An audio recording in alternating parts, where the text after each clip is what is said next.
Kung hindi nyo nakakalimutan, ito si Lola Rimi. Isang ina na kung saan kahit tumatanda na ay gusto pa rin gumawa ng mga bagay na makakatulong sa kanyang pamilya. Simula nung maliliit pa ang kanyang mga anak ay ganito na talaga ang kanyang hanap buhay. Ang pangunguha ng dahon ng saging at niluluto ito sa apoy.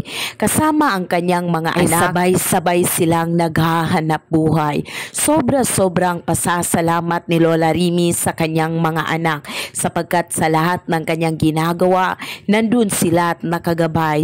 Sobra-sobra din ang pasasalamat ng kanyang mga anak kay Lola Rimi sapagkat kahit matanda na ito, handa pa rin itong ialay ang kanyang buhay para sa kanyang mga anak. Kahit siya ay 73 years old na, pursigido pa rin siyang magtatrabaho.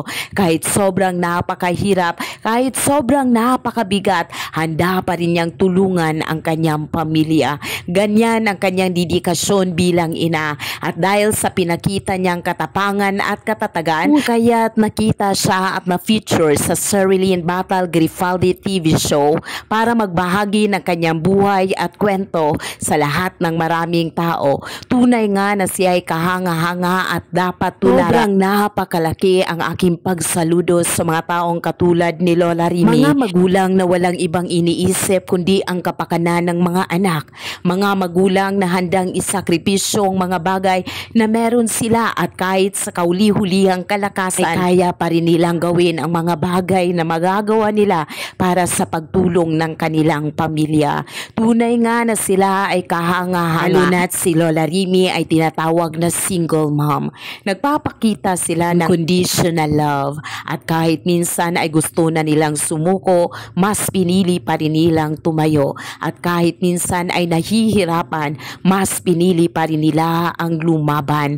Kasi mas iniisip nila ang kapakanan ng kanilang pamilya. Mas pinili nilang magpakatatag, magpakalakas sa ngalan ng pamilya. Tunay nga na ang mga magulang natin ay sobrang kahanga-hanga. Sila ay tinatawag nating walang katulad. Kung magmahal, mula nung nasa loob pa tayo ng kanilang sinapupunan hanggang sa tayo ay lumabas, tayo pa rin ay kanilang inaalagaan. At kahit sila ay nanghihina na, pinili pa rin nilang magpakatatag, magpakalakas para sa atin.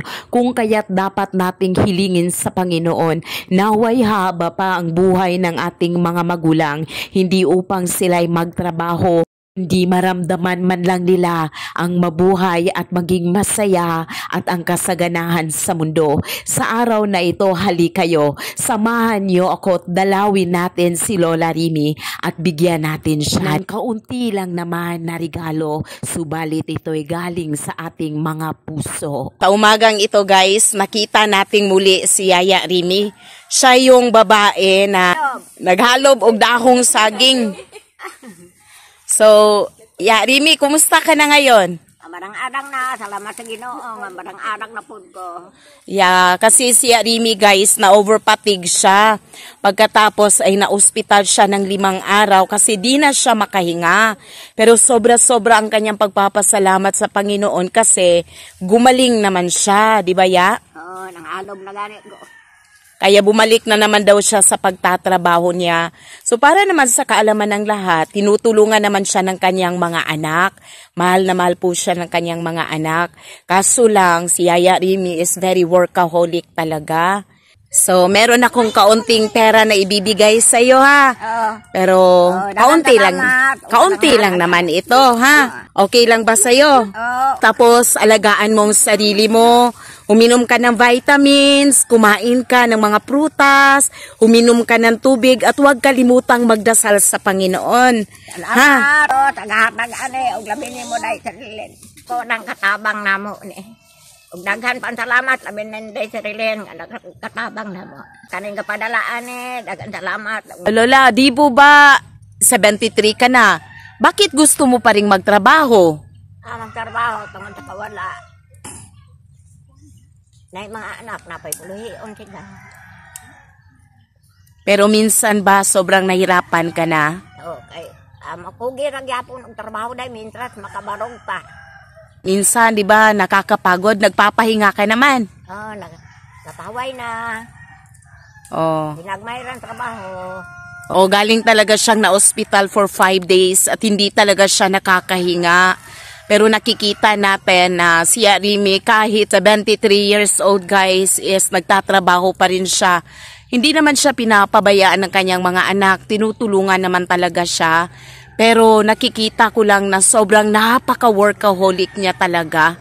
Kayo din ba? Ganyan din ang mga nanay nyo na kahit mga matatanda na sila, magtatrabaho pa rin sila, mahal na mahal pa rin ng pamilya. Ang araw ka noon sa ospital? Alimara. 5 araw ka sa ospital. Ano yung nararamdaman mo nung mga panahon na ospital ka? Buot andugan, wala ko kaginawa di. Motong dala ko nila, kay padala mo ko nila. Masakit yung kanyang dibdib. Kaya dinala ka na sa ospital. Nahirapan kang huminga? Kanang mubong ginawa. Di, motong padala ko mga kabataan ako ka. Dad ako ninyo dito. Kay kanang ginawa ba? Mubo ram ginawa.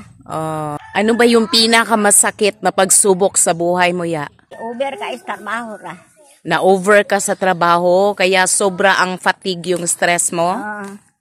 Sobrang trabaho. Pinakita din ni Lola Remy sa amin kung ano nga ba ang isa pa na nagbibigay sa kanya ng inspirasyon aside sa kanyang mga anak. Ito ay ang kanyang liit na garden na kung saan dito sila kumukuha ng pangkain. Nakikita niya itong namumunga o kaya'y nananahon. Sobra itong nakapagpapasaya sa kanya. Subalit nang nagdaang mga buwan ay sobrang napakainit dito sa probinsya.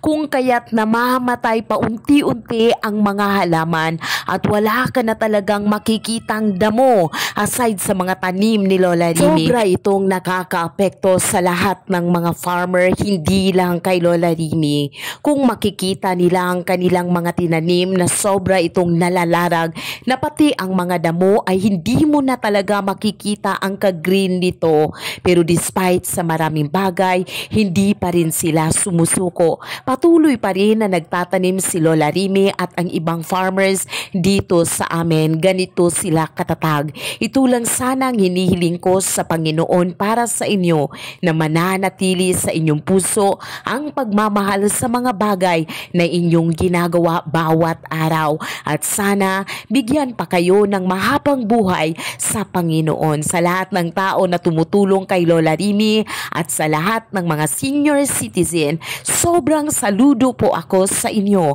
May the Lord God Almighty blesses you both now and forever. At sa lahat ng nanunood ng videong ito, naway pagpalain kayo ng buong may kapal. Mananatili sana kayong malakas, matatag at sana ibuhos ng Diyos ang kanyang dalangin para sa inyo at sa inyong pamilya. To God be all the glory. God bless you.